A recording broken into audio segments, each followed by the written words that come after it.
Tad kas var uzraudzīt Saeimu? Jā. Jautājums, kas var uzraudzīt Saeimu? Vai otrs jautājums, kas kontrolē valsts kontroli? Jā, un vai jūs kāds kontrolē? Jā, pilnīgi noteikti, kā gan citādāk. Pirmkārt, mēs paši sevi kontrolējam. Pašatbildīgi, pašdisciplinēti. Cenšamies būt maksimāli atklāti pret sabiedrību par jebkuru valsts kontrolas darbības jautājumu. Otrkārt, mums arī kontrolē zvērnāts revidents katru gadu. Mūsu pārskatu neatkarīgs zvērnāts revidents, Saeimas izvēlēts, nāk un mūs revidē katru gadu. Un vēl trešais mehānisms ir tas, ka laiku pa laikam, reizi 5-6 gados, mūs kontrolē arī citi mūsu valstu kolēģi.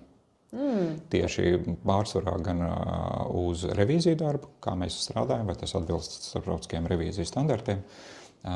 Peer review process, tas ir mūsu vidē svarīgs. Tos ziņojumus mēs arī vienmēr publiskojam, tā kā lai visi zina. Vai jūs kontrolējat arī citus ārvalstu kolēģus?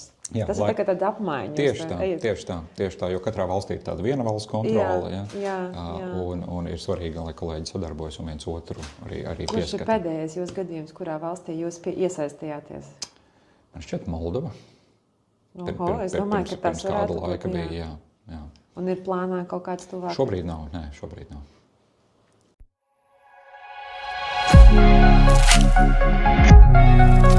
Thank you.